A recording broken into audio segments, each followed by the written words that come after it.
In this video, I'm going to talk about charging and adapters. Many of your fans have been requesting this video, so it's about time I make it. So where do we start? Okay, let me explain a little bit about the basics of charging first. So pretty much when you have of course, I'm in Europe, so I will explain how it works in Europe. I don't know, I mean, in America they use 110 volt, but in Europe we have 220 volt, which is twice as high, and 400 volt. I mean, of course, in America you also have, I guess you also have high voltage and 230 volt and 400 volt, but anyway, I'm gonna speak pretty much for Europe because that's what I know. So if we start at the lowest end, actually no, I will do that later. Sorry. So basically you have two types of charging. You have AC charging and DC charging. AC stands for alternating current, and it's how do you explain this in a basic way? It's when the plus and minus changes all the time, 50 times a second, 50 hertz. That's the AC, the alternating current. And then you have DC, the direct current. The battery operates on DC. The motor operates on AC. And that's where the inverter, by the way, in the back there, that converts DC power to AC power for the AC motor. And when you charge, usually when you charge at home or at public charging stations, they are AC powered.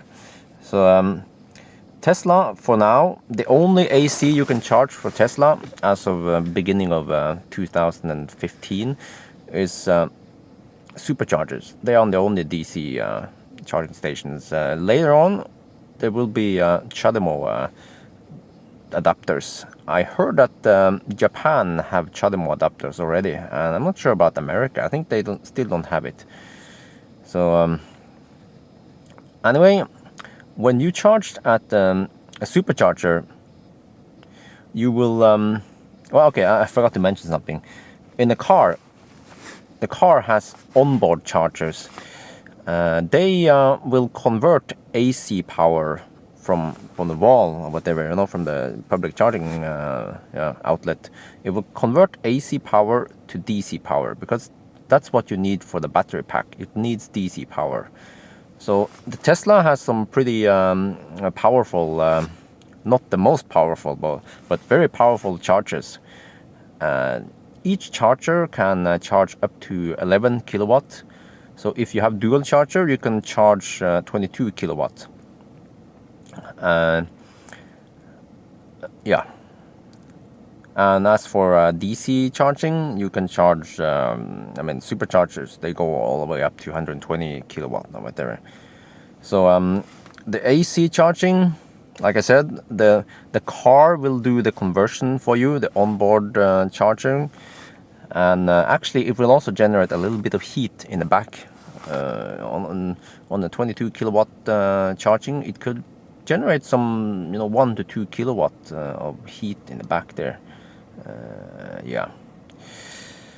And as for DC charging, when you are plugged in at the supercharger or at the CHAdeMO charger, the charging station already delivers DC, so it will bypass the car's charger and go directly to the battery. So advantage of that is that it will charge at much higher speed. So the disadvantage is that the charging stations cost more to deploy, to install, because there's more hardware. The charging hardware must be on that specific site, So that's about the two charging, two charging inputs. And yeah, let's see, where do I start then? Maybe I should go out and show you the adapters. Okay. Anyway,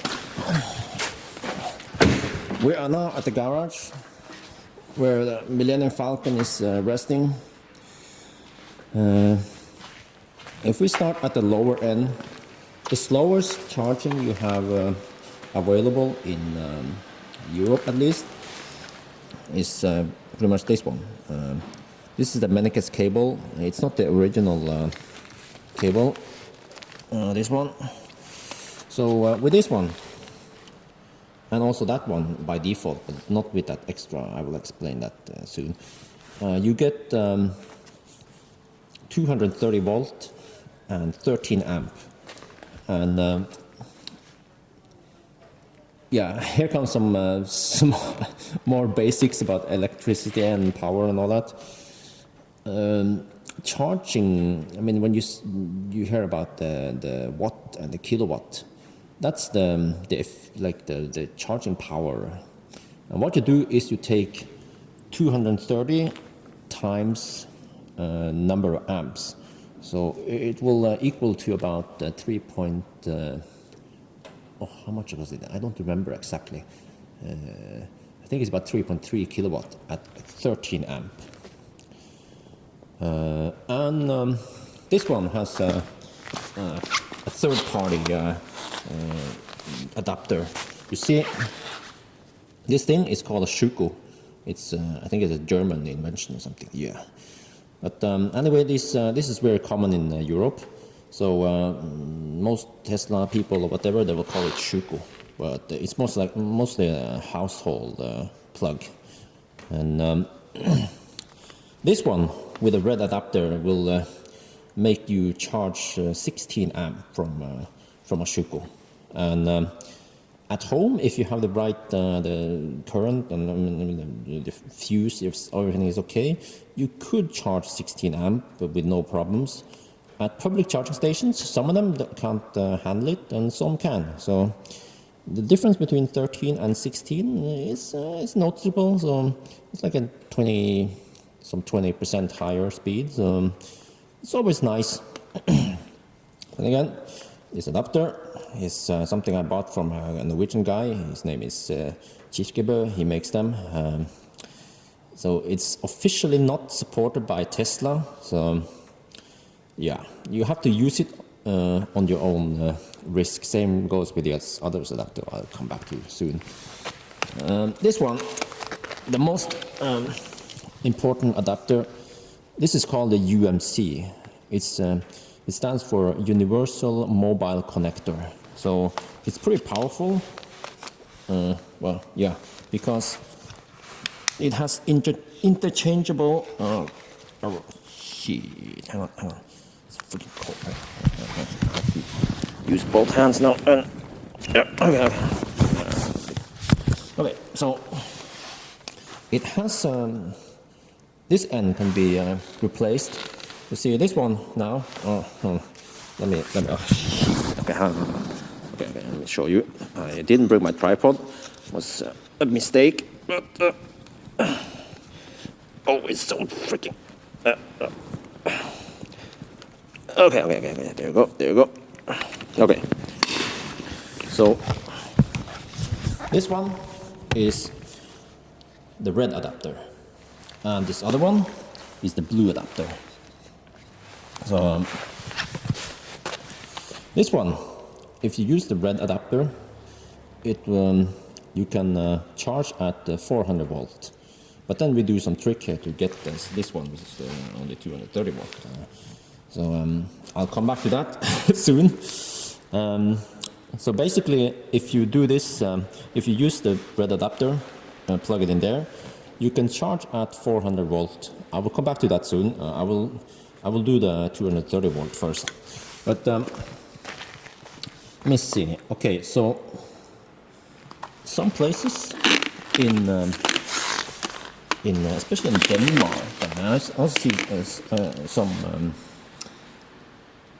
some public charging stations. I know at least at the airport and at some shopping malls, they have 230 volt, 16 amp, and this plug, it is safer to draw 16 amp over time from this plug. It's more, yeah, it's better. It doesn't generate that much heat, because you could, if you use the Schuko, you could risk of burning the shit out of the Schuko. So it's not recommended unless you know what you're doing. I guess it's not recommended on hot countries. But anyway, so on oh yeah, and also on camping, camping sites where you have camping trailers and whatever, they usually have 230 volt, 16 amp, and with these two adapters, you are able to charge at 230 volt, 16 amp, which is 3.7 kilowatt. So I used them a couple of times. It's useful. It's nice to have them there, and then they're small. And you see here, here's a trick. This end fits into the red adapter. So when I plug it in, the car will default to 16 amp. There is another version that goes from this one into the blue adapter.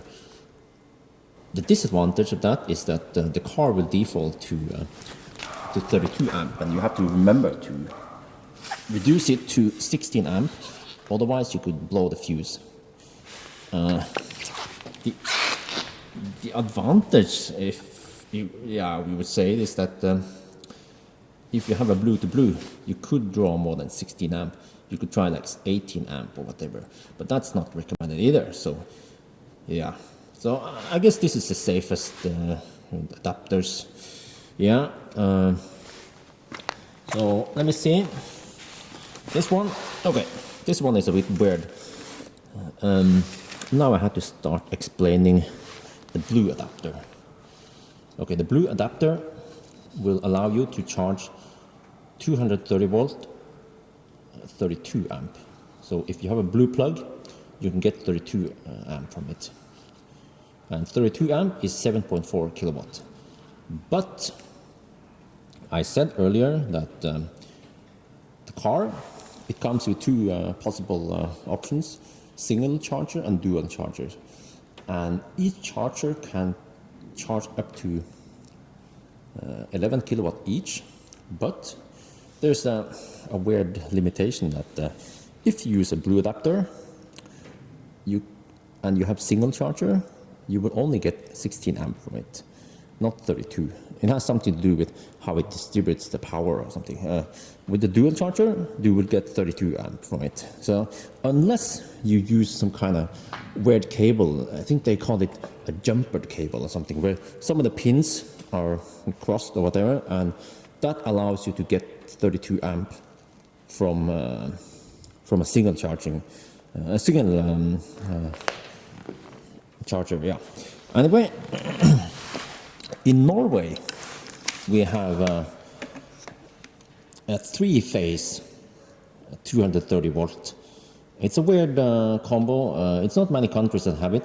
So I used it once or a couple of times, but at least I remember one time I used it at CHAdeMO. No, wait, Anslimoen. Yeah. On the way, on the North Cape trip. So they have 230 volt, three-phase 32 amp. It's more common on older buildings, but these days they use when they build new buildings, they go for the 400 volt. But this one will allow you to get 230 volt, 32 amp, which is 7.4 kilowatt. The charger in the Tesla cannot utilize three-phase 230 volt. So you will get the same. You will get 7.4 kilowatt even if you plug it on the three-phase. But you see, that end has 4 pins, but this end has 3 pins, and this end will fit into here, and then this one goes into the UMC. So now we cover the 230 volt options, and then I will go back to this one again. So default, if you use this one straight into the UMC, you can charge at 400 volt, 16 amp. And how much is that? It's a bit, you have to do the 400 volt times the square root of 3, or you can do 230 volt times 3 and then times 16, and you will get 11 kilowatt. So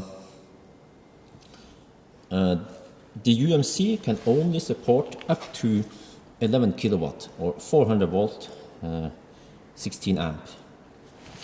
This one though, this one will enable you to use the 32 amp plugs, because the 400 volts, same, actually the same, I forgot to mention, the same goes for the blue versions. The red one, let me show you, can I show you here? It has the same number of pins, but it's physically bigger.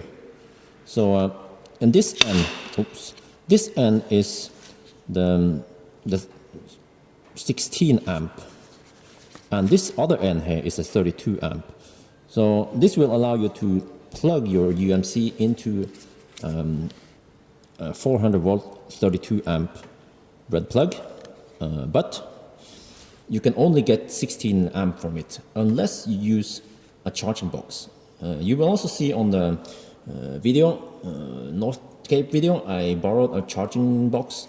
It has some electronic, I mean, it's something in there, some electric components that allows you to get 32 amp from the red plug if you have a 32 amp red plug.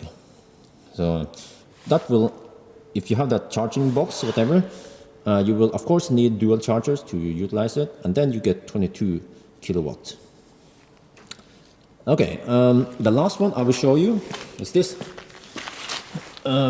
This is, yeah, you get the idea. I'm not going to open it. It's a 400 volt, 16 amp, 10 meter extension cord.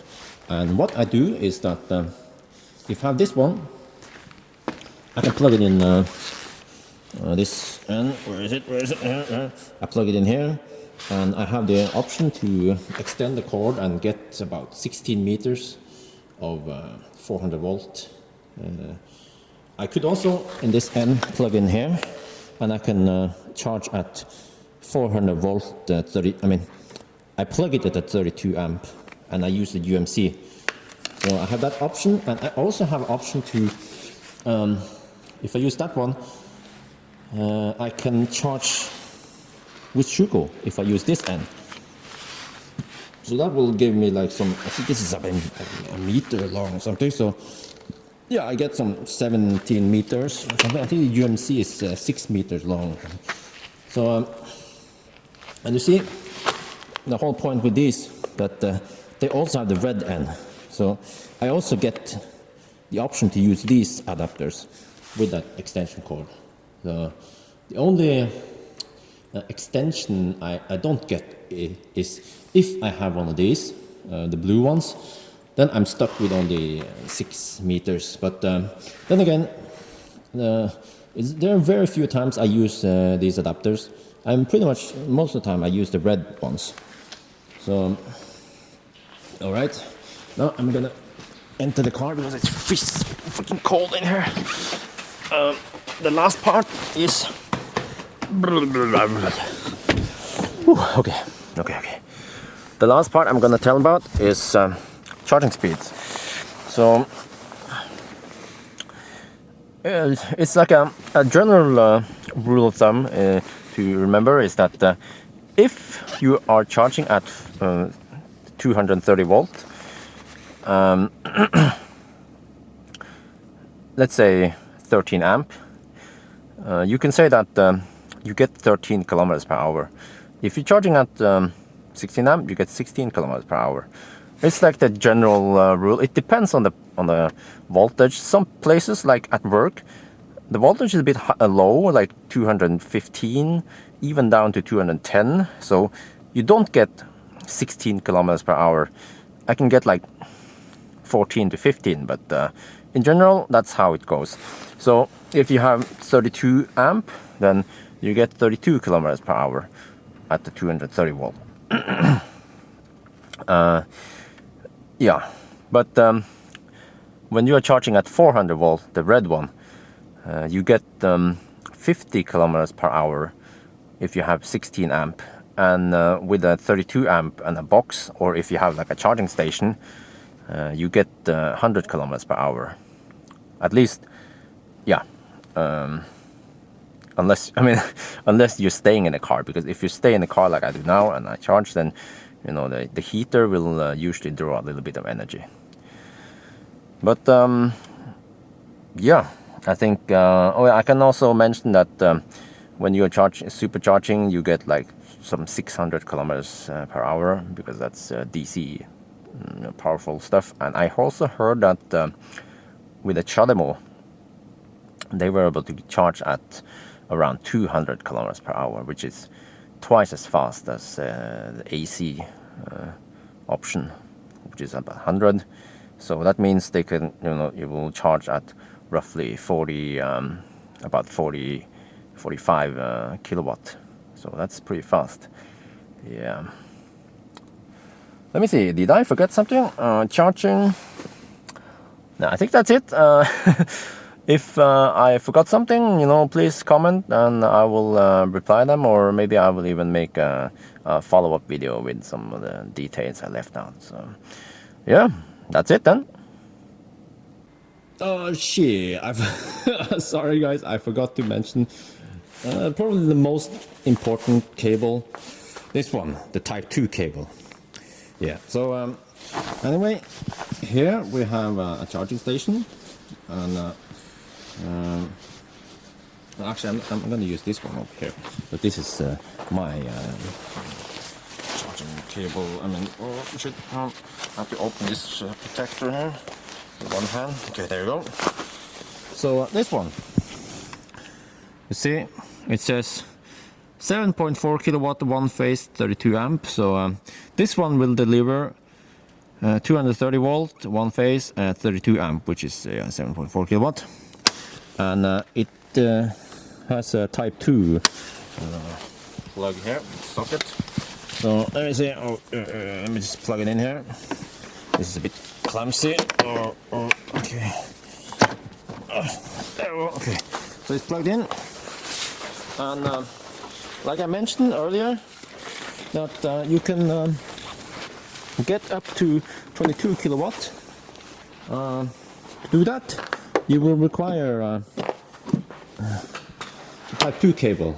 If you have, public charging stations, 22 kilowatt charging stations, they require 32. They require a Type 2 cable. So, but the Type 2 one, they support, as you see, they also support the 230 volt version, the 16, 32 amp, and like here, they can support 400 volt. So I think this cable is actually, it's very thick. It can support up to 64 maybe? No, I'm wrong, sorry. It says here 32 amp max here, but I've seen that this one is thicker than some of the other Type 2 cables. And I once saw on a heat camera that when charging at 32 amp 400 volt, this cable actually becomes well, not hot, but let's say like some 35 degrees Celsius. But that was with a thinner cable. So yeah, I guess that's it then.